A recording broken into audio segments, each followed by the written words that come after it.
오늘 주님은 주일 말씀을 통해 우리에게 천국에 대해서 비유로 말씀하고 계십니다. 천국의 비밀은 무엇일까요? 천국이라는 것은 우리에게 무엇입니까? 이 땅에서 천국을 사는 비밀이 말씀을 통해 깨달아져 우리 가운데 천국의 문이 열리는 이 시간이 되기를 예수 그리스도의 이름으로 축원합니다.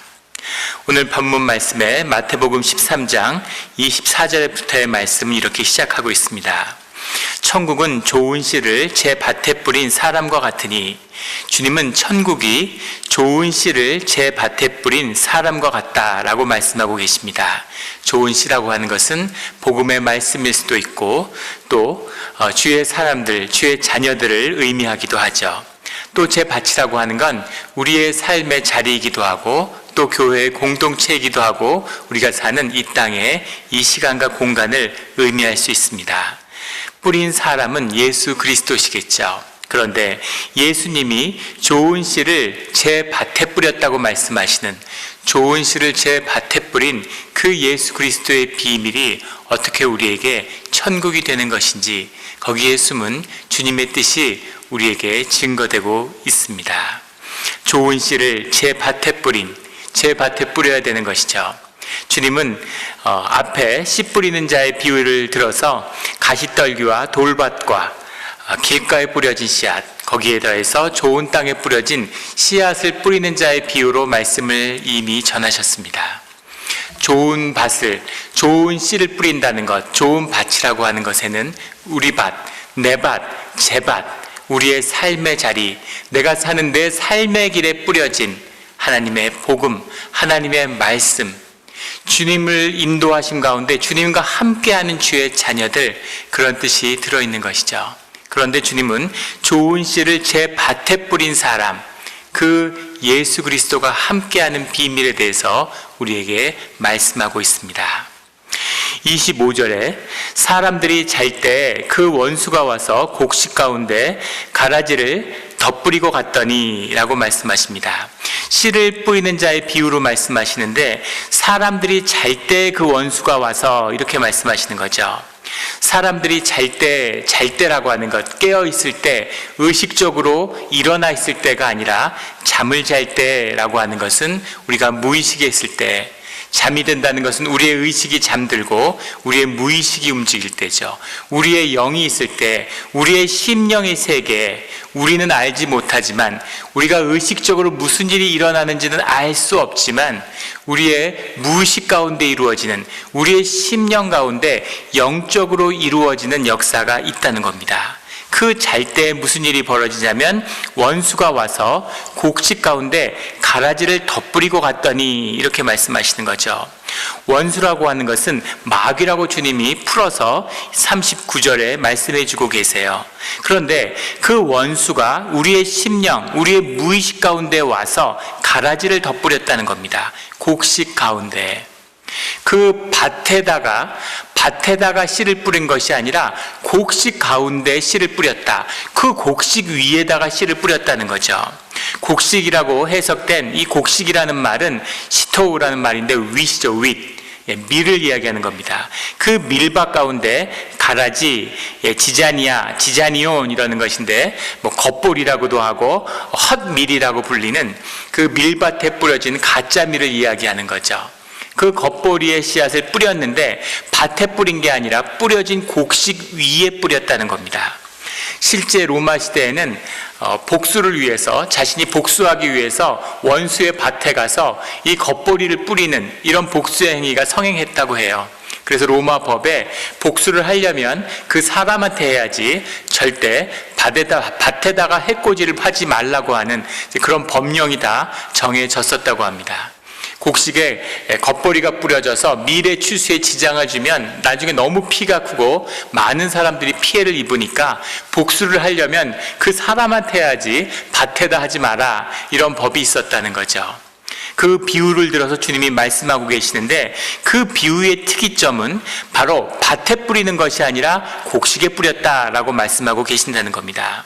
그리고 또 한 가지 흥미로운 것은 이 가라지라고 하는 것은 복수로 되어 있고 곡식이라고 하는 것은 단수로 되어 있다는 거예요. 원문에 시토우는 단수로 그 곡식 하나로 묘사되고 있는 반면에 지자니온이라고 하는 것은 지자니아의 복수인데 가라지의 씨앗들이라는 복수입니다.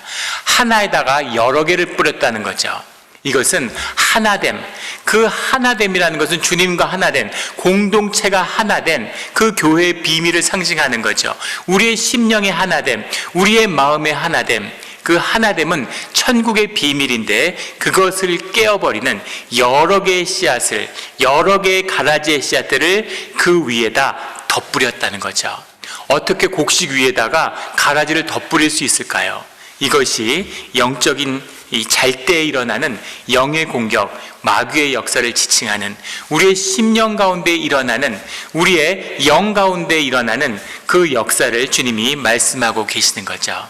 곡식 위에 뿌려진, 하나의 미랄 위에 뿌려진 그 겉벌이의 씨앗들이라는 것이 정확한 이 비유입니다.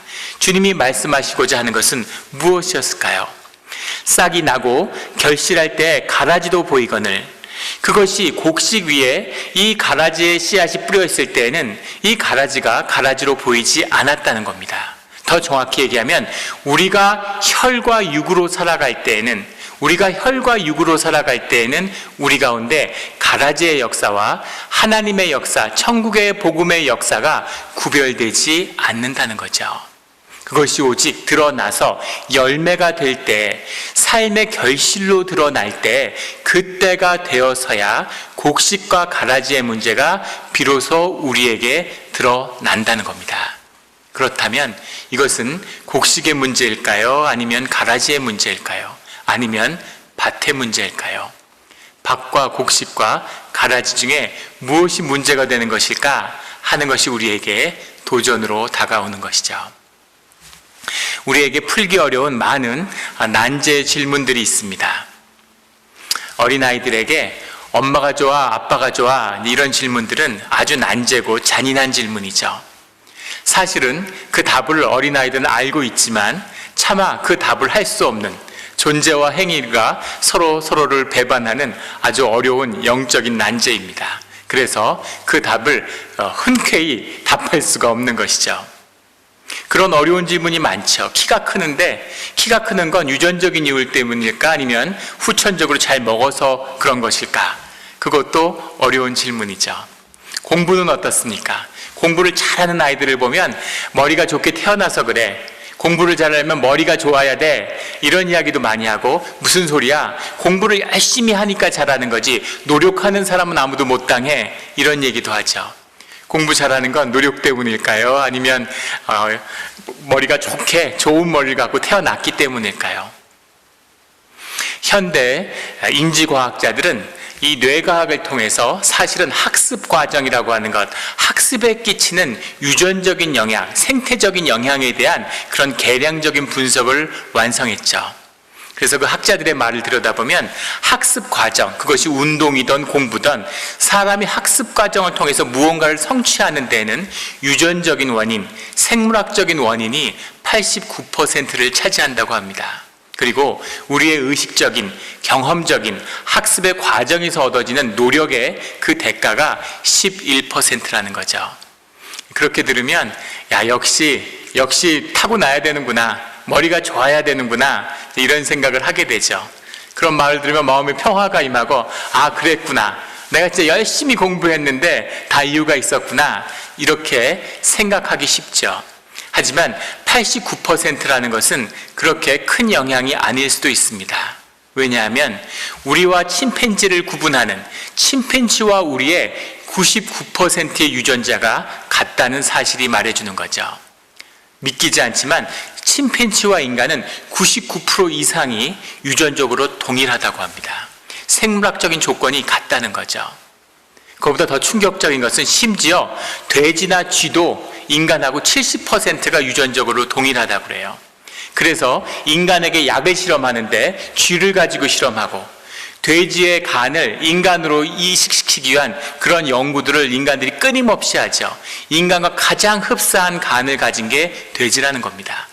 우리가 어떻게 돼지하고 같을 수가 있어? 우리가 어떻게 쥐하고 같을 수가 있어? 말도 안 되는 소리인데 생물학적으로는 더 동일하다는 거죠. 차이보다 같은 점이 더 많다는 겁니다. 침팬지와 인간은 어떻겠습니까?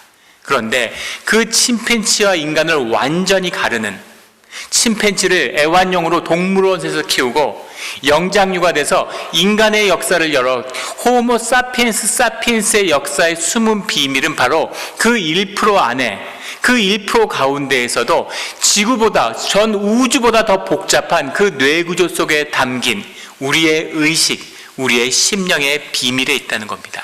이것이 우리의 영의 비밀이죠. 더 어렵게 얘기할 것도 없이 성경에서 말하는 하나님의 형상을 따른, 하나님의 호흡인 하나님의 생기가 불어넣어짐에 그 영을 받은 인간들이 다른 어떠한 피조물과도 다른 의식적인 존재로서 살아가는 삶, 그 안에 인간의 인간다움, 인간의 생명, 인간의 창조에 관련된 모든 비밀이 그 영에 들어있는 거죠. 그 영의 역사가 바로 우리의 차이를 만들어내는, 우리의 삶을 이끌어내는 그 비밀의 중심에 있다는 것을 우리는 알고 있습니다.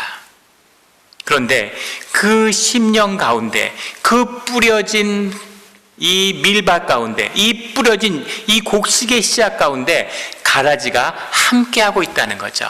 그 가라지가 함께 있어서 구분될 수 없어서 그 삶이 자라나서 그 삶의 열매가 결실로 맺어질 때, 그때에 이르러서야 비로소 무엇이 곡식이고 무엇이 가라지였는지가 드러나게 된다는 거죠. 우리 가운데 선과 악의 문제가, 악과 선이, 공동체 가운데 선함과 악함이 같이 자라나고 있다는 겁니다. 이것은 섞여 있다는 의미도 되지만 이것은 아직 삶의 가능성으로 우리에게 존재하고 있다는 의미도 되죠. 로마서에서 얘기하는 겉사람과 속사람의 비밀, 내가 원하지 않는 것을 행하고 간절히 원하는 것을 행치 않는 그 비밀, 내 안에 악을 행하는 자가 있고 내 안에 선을 행하는 자가 있구나, 나는 공고한 자로구나 하는 사도 바울의 고백처럼 우리의 심령 가운데에는 이 곡식과 가라지의 비밀이 있는 것이죠. 그런데 우리에게는 한 가지 의문이 드는 겁니다. 그 의문을 여기에 집주인의 종들이 와서 질문하고 있죠. 27절에 보면 주여 밭에 좋은 씨를 뿌리지 아니하였나이까? 그런데 가라지가 어디서 생겼나이까? 하는 질문이죠. 어떻게 주님, 우리 가운데 이런 죄성과 이런 악이 우리 가운데 있을 수가 있습니까? 주님의 형상을 따라 주님의 호흡으로 만들어진 우리인데, 주님의 선한 역사 가운데 우리가 이루어졌는데 우리 가운데 어떻게 악한 역사가 있을 수가 있습니까? 어떻게 악한 영이 우리 가운데서 움직일 수가 있습니까? 어떻게 악한 영이 사람들을 통해서 역사하고 그 결실을 보는 일들이 일어날 수가 있습니까? 도대체 이 악은 어디서 왔습니까? 라고 하는 질문이죠. 신학에서 신정론이라고 부르는 악의 기원과 뿌리, 주님, 어떻게 선하신 주님, 어떻게 온전하신 주님 안에서 이런 악한 역사가 있을 수가 있습니까? 라는 질문입니다. 그런데 주님께서 뭐라고 말씀하시냐면 28절에 주인이 이르되 원수가 이렇게 하였구나 라고 말씀하시는 거죠. 원수가 하였구나. 원수는 무엇을 한 걸까요? 원수의 역사는 무엇이기에 우리 가운데 움직이고 살아서 우리한테 역사하고 있는 것일까요? 이것이 우리에게 주는 도전입니다. 성경은 그것을 뭐라고 설명하고 있습니까? 창세기 3장에 보면 이 원수가 역사한 이야기가 나오죠. 이 천국에 살 때 하나님과 하나가 되어서 천국 백성으로, 이 아담과 하와가 주님이 모든 피조물 가운데 하나가 돼서 같이 살던 곳, 그것이 천국이고 에덴 동산이었죠. 그런데 그 에덴 동산이 어떻게 깨지게 되었는가의 이야기가 창세기 3장에 나오는 겁니다. 창세기 3장에게 간교한 뱀이 와서, 사단이 와서 그 여자에게 물어 이르되 하나님이 참으로 너희에게 동산 모든 나무의 열매를 먹지 말라 하시더냐? 이렇게 물어보죠. 아주 교활한 질문이죠. 참으로 이렇게 물어보는 걸 들으면 이 동산에 있는 모든 피조물이 주님의 음성과 말씀을 들어서 알고 있는 거죠. 그리고 그것이 궁금했으면 주님한테 물어보면 되지 않겠습니까? 그런데 이 뱀은 여자에게 물어보는 거죠. 정말로 그렇더냐라고 물으면서 동산 모든 나무의 열매를 먹지 말라 하시더냐? 그렇게 말씀하지 않으셨죠. 동산 모든 나무의 열매는 임의로 먹어라. 너희의 자유롭게 먹어도 되고 선악과를 먹지 말아라. 선악과를 먹으면 죽는다 라고 얘기했는데, 그 주님의 말씀을 화제로 삼아서 그 주님의 말씀을 가지고 이바구를 하기 위해서, 그 이야기를 갖고 토론을 하기 위해서, 논쟁을 하기 위해서 그 이야기를 주제로 끌어내는 거죠. 그러면서 그 이야기를 살짝 비튼 겁니다. 뭐라고 비틀었냐면, 주님께서 정말 동산 모든 나무의 열매를 먹지 말라 하시더냐? 논리학적으로도 비형식적 오류죠. 모든 동산 열매를 먹으라고 하시지 않았느냐라고 먼저 물었어야 되는데, 참으로 그렇게 말씀하시더냐? 그렇게 주님이 말씀하셨다는 거죠. 그런데 그 말이 참이더냐? 정말 그렇게 들었니? 하고 물어보는 거죠. 이것이 거짓의 수법입니다. 말을 살짝 비튼 것이죠. 그래서 정말 그런 거야? 라고 거짓을 확증하려고 드는 그런 이 뱀의 계략을 볼 수 있습니다. 여자가 와서 뱀이 그렇게 꾀이면 여자도 주님이 무소부지하시고 어디나 계시잖아요. 야, 하나님한테 물어봐. 하나님이 말씀하셨고 너도 들었잖아. 하나님한테 여쭤보면 되잖아. 이렇게 얘기하면 될 텐데, 여인은 뭐라고 대답하냐면 3절에 동상 중앙에 있는 나무의 열매는 하나님의 말씀에 너희는 먹지도 말고 만지지도 말라라고 하셨다라고 대답하고 있죠. 먹지 말라고 했지 만지지 말라고도 하지는 않으셨죠. 그런데 어느새 여자는 그 계략에 넘어간 겁니다. 주님께 물어가면, 주님이 아시면 명징하게 밝혀져 있는 이 일을 엉뚱하게 뱀하고 같이 이야기하는 거죠. 이 이야기가 결국은 죄악으로 연결되는 문을 여는 겁니다. 4절에 뱀이 여자에게 이르되 너희가 결코 죽지 아니하리라. 영적인 권세를 가지고 주님은 너희의 생명이, 너희의 영이 죽게 된다라고 얘기했는데, 너희의 영은 죽지 않아 를 넘어서 너희의 생명, 너희의 육신의 생명도 결코 죽지 않아. 너희의 생명은 아무도 못 건드려 라고 하나님같이 이야기하는 거죠.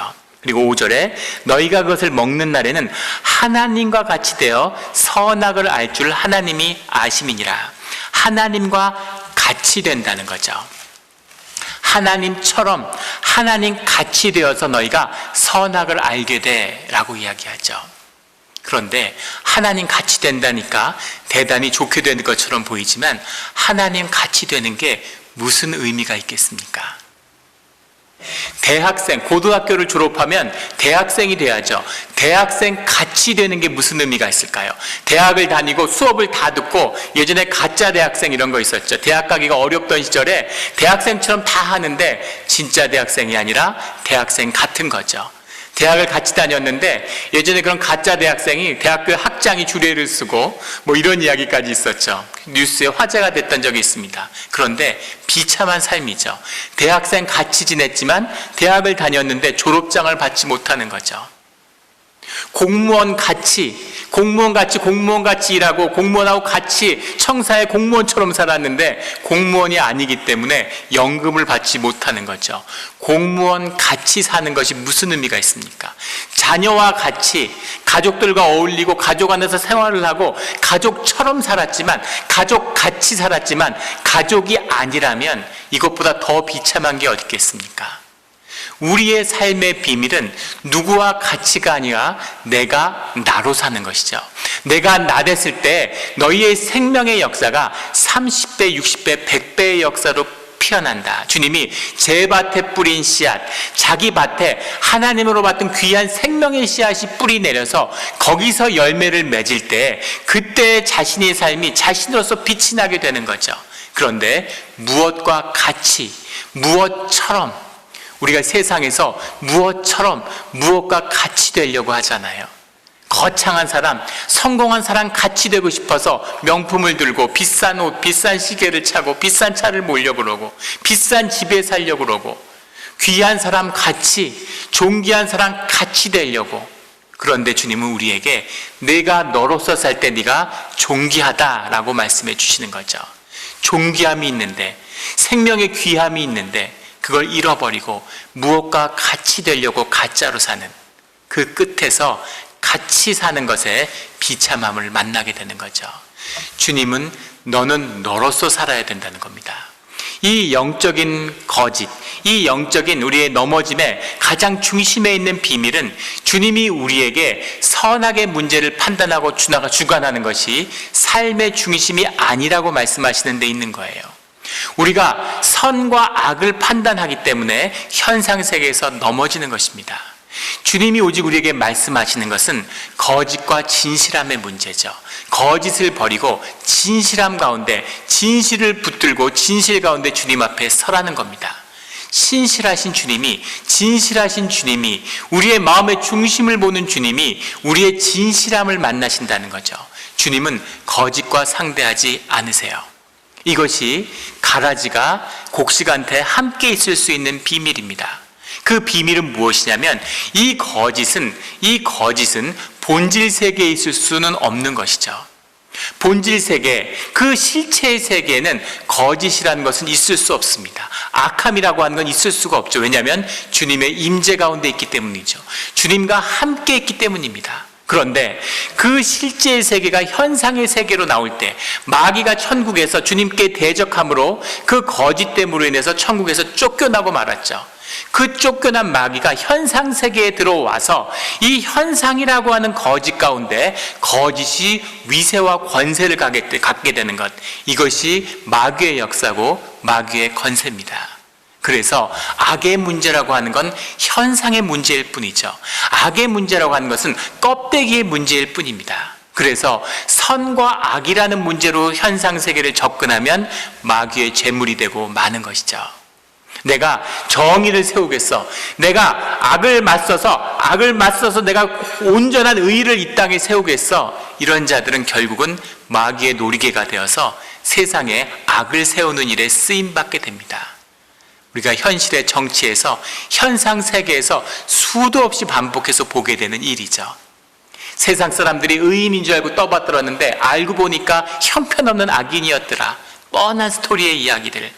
그 이야기, 그런 함정에 빠져든 비밀이 바로 세상을 선과 악으로 나누는 거짓에 있었다는 것이죠. 악이라는 것도 결국은 그림자의 한 부분일 뿐이라는 겁니다. 결국은 본질적인 주님의 역사, 주님의 진실한 역사, 주님의 온전함을 이루어 가는데 쓰임받는 현상의 도구일 뿐이죠. 그래서 입체의 세계를, 실체의 세계를, 주님의 세계를 바라보는 자 안에서 모든 것은 협력해서 주님의 선을 이루어가게 되는 거죠. 그래서 우리는 늘 진실함을, 우리는 늘 참된 것을 추구하는 것이지 선과 악의 문제라고 하는 것, 그것을 분별하고 판단하는 것은 우리의 몫이 아닌 겁니다. 이것이 악의 역사죠. 그런데 중요한 것은 이 악의 역사가, 이 가라지의 역사가, 이 곡식의 역사, 알곡의 역사 가운데 들어와 함께하고 있다는 거죠. 우리의 심령이, 우리의 마음이 주님의 말씀을 삶으로 사는 것이 아니라 생각하고 이해하고 판단할 때 주님이 하신 말씀의 뜻이 뭐였지? 주님이 하신 말씀을 어떻게 이해하지? 주님의 말씀이 정말로 참으로 그런 뜻이었을까? 이런 함정에 빠지는 순간 우리가 하나님같이 될 수 있을까? 이런 거짓된 생각에 사로잡히는 순간 우리는 가라지의 역사 속으로 들어가게 된다는 겁니다. 가라지가 우리 가운데 자라나게 되는 거죠. 가라지의 열매가 우리 가운데 열매 맺게 되는 역사가 시작된다는 겁니다. 이 역사는 우리의 심령 가운데 일어나는 역사이고 동시에 우리의 공동체 가운데 일어나는 역사이기도 하죠. 주님은 이 밭과 씨앗의 비유를 하나님의 자녀들과 공동체의 비유를 들어서 말씀하고 계세요. 주님은 말씀하십니다. 38절에 가면 밭은 세상이요, 좋은 씨는 천국의 아들들이요, 가라지는 악한 자의 아들들이요, 가라지를 뿌리는 원수는 마귀요, 추수때는 세상 끝이요, 추수꾼은 천사들이니. 이 공동체 가운데 주의 자녀들이 모여 있는데 그들 가운데 마귀의 자녀들이 함께 있다는 거죠. 우리가 혈육으로 살기 때문에 누가 천국의 자녀고 누가 마귀의 자녀인지 알 수 없다는 겁니다. 마지막 때가 되기 전까지 그게 드러나지 않는다는 거죠. 교회 가운데 어떻게 마귀가 있을 수가 있어? 교회 가운데 어떻게 주님의 말씀을 거역하는 자들이 교회 안에 들어와 있을 수가 있어? 라고 생각한다면 거짓에 빠진 것입니다. 마귀의 자녀들은, 대적의 자녀들은 항상 교회 안에 넘쳐나죠. 마귀가 세상 가운데 카지노에 가 있겠습니까? 마귀들이 무슨 술집에 가 있을까요? 마귀가 있지 않아도 너무 잘 알아서 악이 자라나고 있기 때문에 그런 데는 별 관심이 없는 거죠. 마귀들은 교회에 와 있는 겁니다. 교회에서 하나님의 알곡이 추수되는 것을 막는 것, 이것이 마귀의 진정한 사역의 중심이기 때문인 거죠. 그래서 마귀의 자녀들이 공동체 가운데 있는데 이것을 뿌리 뽑아야 되지 않습니까? 이것을 끝을 내야 되지 않습니까? 라고 하는 질문에 대해서 주님은 놀랍게도, 주님은 28절에 우리가 가서 이것을 뽑기를 원하시나이까? 주님, 우리가 이걸 뽑아야 되지 않겠습니까? 하는 거죠. 주님, 이걸 우리가 뽑아내야 되지 않습니까? 라고 하는 질문에 대해서 주님은 가만두라, 자라게 두라, 이렇게 말씀하십니다. 가만두라, 자라게 두라. 가라지를 뽑다가 곡식까지 뽑을까 염려하노라. 그냥 가라지가 잘 자라도록 두라는 거죠. 그것이 가라지인지 곡식인지 아직 알 수 없고, 가라지를 뽑겠다고 하다가 곡식까지 뽑을까 염려된다. 그냥 가라지가 자라게 두라는 겁니다. 우리 안에 악이 자라고 있습니다. 주님, 우리 안에 악의 문제가 있습니다. 주님이 그냥 자라게 두라는 거죠.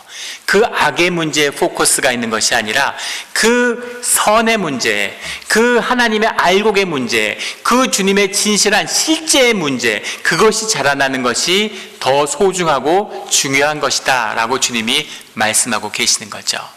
우리가 수많은 죄를 짓고 살지만 우리 안에 복음이 자라고, 우리 안에 생명이 자라고, 우리 안에 믿음이 자라기 때문에 주님이 우리의 삶을 허용하시고 은혜로 그 삶을 덮어주시죠. 이것은 주님의 은혜입니다. 하나님을 영접하고 주님의 이름으로 살아가는데 아직도 우리 안에 많은 죄의 문제가 있지만 주님이 그것을 문제 삼거나 그 죄 때문에 우리를 구원하지 못한다고 말씀하지 않으신다는 거죠. 우리에게 그 죄의 문제를 다루고 깨끗하게 살지 않으면 너희는 구원받지 못해 라고 말씀하지 않으신다는 겁니다. 오직 주님을 믿고 십자가에 의지하고 주님께 의뢰하며 너희의 믿음을 키워가라 라고 우리를 말씀하시는 거죠. 그런데 우리가 잊지 말아야 할 것은, 그것은 은혜이지 그것이 구원은 아니라는 겁니다. 그것이 천국은 아니라는 거죠. 그것이 우리를 천국에 이르는 과정 가운데 있는 것이 천국의 때가 아니라는 거죠.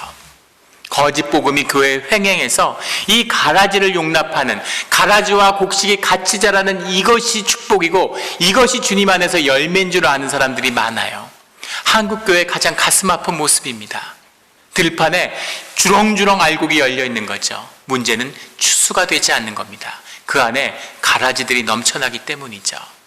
우리 삶 가운데 많은 주님 안에서 믿음과 주님 안에 열매가 자라났는데 우리 안에 있는 가라지의 문제를 해결하지 못하기 때문에, 가라지가 다루어지지 않기 때문에 들판에서 알곡들이 썩어가는 거죠. 그것을 넘어가지 못하는, 그 추수의 때를 넘지 못하는 것이 우리 신앙의 문제라는 겁니다. 그런데 거기서 끝나는 것이 아니라 중요한 것은 반드시 알곡과 가라지를 가르는 때가 우리에게 다가오고 우리 앞에 그 때가 기다리고 있다는 거죠. 그 가라지의 문제를 다뤄야 하는, 41절에 보면 인자가 그 천사들을 보내리니 그들이 그 나라에서 모든 넘어지게 하는 것과 또 불법을 행하는 자들을 거두어내어, 이렇게 말씀하시죠.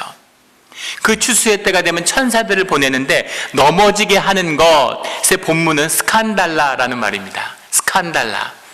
이 말이 영어에 스캔들이 되었죠. 스캔들을 만드는 자들, 스캔들, 너희 가운데 스캔들을 만드는 자들을 하나님이 걷어내는 때가 온다는 거죠. 공동체 가운데, 교회 가운데 하나님의 화목을 깨고 하나됨을 깨려고 하는 것, 에덴 동산에서 하와와 아담과 하나님의 하나됨을 깨버렸던 그 깨는 역사를 교회 가운데, 성도와 예수 그리스도 가운데 하나됨을 깨려고 하는 그 블락, 그 담벼락, 그 장애물, 그 스캔들, 그것을 만드는 자들, 그 자들을 다루는 때가 분명히 온다는 거죠. 또 불법을 행하는 자들, 불법이라는 말이 아노미안이라는 말입니다. 아노모스라는 데서 왔는데 로울레스니스예요. 정확히 얘기하면 불법이 아니라 무법이 더 정확한 해석이죠. 법이 없는 자들, 법이 없는 자들이라는 말은 자기가 법이라는 얘기죠. 법 없이 사는 사람들은 자기가 법이 되는 사람들이죠. 그런 자들을 주님이 용서치 않고 다루는 날이 오게 된다는 겁니다. 이 말은 무법을 행하는 자 하면 심각하게 들리지 않지만 이것이 바로 마귀의 역사고, 하나님께 대적해서 하나님의 법을 받아들이지 못하고 자기가 그 기준이 되는 내 생각, 내 판단으로 사람들을 정죄하고 내 판단으로 선악을 가리고 내 판단으로 내 정의를 실현시키려고 하는 자, 이 자들이 무법자들이죠. 무법으로 사는 자들입니다. 이런 무법자들이, 이런 스캔들을 만드는 자들이 주님의 공동체 안에 교회 가운데 있었다는 거죠. 그들을 다룰 때가 온다, 그 다루는 분명한 때가 온다라고 주님은 말씀하고 계시는 겁니다. 그때가 바로 추수의 때죠. 30절에 나오는 둘 다 추수 때까지 함께 자라게 두라. 추수 때 내가 추수꾼들에게 말하기를 가라지는 먼저 거두어 불사르게 단으로 묶고 곡식은 모아 내 곡간에 넣으라 하리라. 곡간에 들여서 추수가 되어서 넣어지는 것이, 그것이 구원이고 그것이 주님의 진정한 축복이죠. 그 추수의 때가 오는, 그 추수의 때라는 것이 세상에서 얘기하는 고난과 환난의 때, 마지막 때입니다. 환난이 올 때, 고난이 닥치면 가라지와 알곡이 구분되는 시기가 온다는 거죠. 그 가라지들은 모두 다 떨어져 나가고 알곡만이 남는 그 때가 바로 환난의 때라는 겁니다. 어려운 때, 고난의 시기가 닥칠 때 그 안에 진짜가, 같은 것, 크리스찬 같았던, 교인 같았던, 주님의 자녀와 같았던 그런 가짜와 거짓들은 다 떨어져 나가고 주님의 진짜의 자녀들, 주님을 믿고 의지하는 주의 곡식들만 추수되어서 남게 된다는 거죠. 이것이 환난의 비밀입니다. 우리가 어려운 고난의 때를 지나고 있습니다. 회중 예배로, 주님 앞에서 공적 예배로 모이지 못하는 그런 아쉬움과 아픔들이 지금 이 시간에 함께하고 있죠. 그러나 교회를 사랑하고 교회를 아끼는 그 성도들의 마음이 드러나는 때, 그때가 이 고난의 때입니다. 환난의 때죠. 교회를 찾을 때마다, 주중에 교회를 가끔씩 볼 때마다 크게 은혜를 경험합니다. 어떤 분들은 헌금을 하기 위해서 일부러 교회를 찾아오는 분들이 있어요. 우편으로 보내도 되는데 와서 교회 우편에 하면 그걸 놓고 주차장에서 기도하면서 가는 분들, 집에서 기도해도 되지만 교회를 사랑하고 교회에서 예배했던 때를 그리워하는 분들이 있는 거죠. 교회 가운데 잡초가 자라는데 여러 달 동안 사람들이 모이지 못했는데 주중에 홀로 와서 이 힘든 때에 교회의 잡초를 뽑고 교회를 이렇게 가꾸는 그런 분들의 손길이 있음을 보게 됩니다. 교회 예배당 안에 곰팡이 냄새가 나는데 그걸 없애기 위해서 또 와서 소독제 같은 걸 이렇게 갖다 놓고 가는 그런 분들도 있고, 교회를 사랑하는 마음이죠. 교회를 아끼고 교회를, 내 삶의 자리가, 내 자업이 걱정되지만 그거보다 더 마음이 가고 교회에게 더 마음이 가는 그런 마음들이 드러나는 때가 이 고난의 때라는 겁니다. 이 백성을 늘 주님은 남기시고 이어가시는 거죠. 시편 137편 1절에 보면 우리가 바벨론의 여러 강변에 앉아서 시온을 기억하며 울었도다 라는 고백이 있습니다. 바벨론의 강변에 앉아서 시온을 기억하며 울었도다. 바벨론에 끌려간 유다의 백성들이 하나님의 성전을, 시온산을 그리워하며 우는 자들이 있었다는 거죠. 뭐가 그렇게 그리웠을까요? 그 시대에 예루살렘에서 바벨론으로 끌려갔다는 건 오늘날 미국으로 치면 네브라스카, 무슨 노스다코다 이런 데서 뉴욕이나 샌프란시스코로 끌려왔다는 이야기입니다. 사는 조건이 훨씬 좋아졌어요. 많은 부를 이루고 자녀를 제대로 공부시키고 사회에서 더 출세하고 잘된 사람들이 대부분입니다. 아, 그때 끌려오는 줄 알았는데 그게 은혜였구나. 이렇게 오니까 정말 좋구나. 뉴욕이 좋구나. 샌프란시스코가 좋구나. 바벨론이 진짜 사람 사는 데구나 하는 사람들이 대부분의 사람들입니다. 그리고 그들은 바벨론의 자식으로, 세상의 자식으로 자기와 자기 자녀를 잃어버렸죠. 그런데 그 가운데에서 슬피 우는 자들이 그 바벨론의 강변에 나와서 시온과 예루살렘을 그리워하며 눈물을 흘리는 자들이 있었다는 거죠. 그 자들을 성경은 남은 자라고 이야기합니다. 성경의 역사는, 믿음의 역사는 남은 자들의 역사입니다. 환난과 고난을 통해서 주님의 성전과 예배가 무너져 내릴 때 오직 주님을 그리워하고 주님께 자원하는 심령으로 자신의 마음을 드리는 자들, 주님을 믿고 주님만을 의지하며 주님의 때를 기다리는 남은 자들의 역사가 반드시 함께하며 그 남은 자들을 주님이 남기신다는 거죠.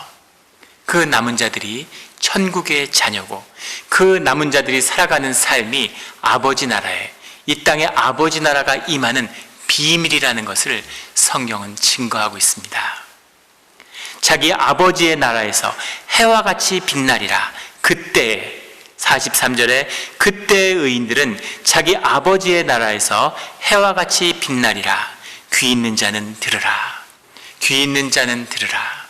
이 비밀이 깨달아져서 환난과 이 고난의 때가 지난 뒤에는 아버지의 나라가 임하고 그 아버지의 나라에서 해와 같이 빛나는 모습으로 다 같이 만나게 되는 우리 모두가 되기를 예수 그리스도의 이름으로 축원합니다. 기도드리겠습니다. 하나님 아버지, 감사합니다. 오직 주의 은혜로 이 죄와 악 속에서도 우리가 살아가고 있습니다. 하나님, 우리가 원치 않는 것을 행하며 우리 마음속에 죄의식이 싹틀 때가 있습니다. 그러나 주님, 오직 주님이 우리에게 구하시는 그 진실함 가운데는 이 죄 많은 백성의 회개와 통회하는 마음임을 우리에게 알려주시니 주여 아버지여 부끄럽고 감사합니다.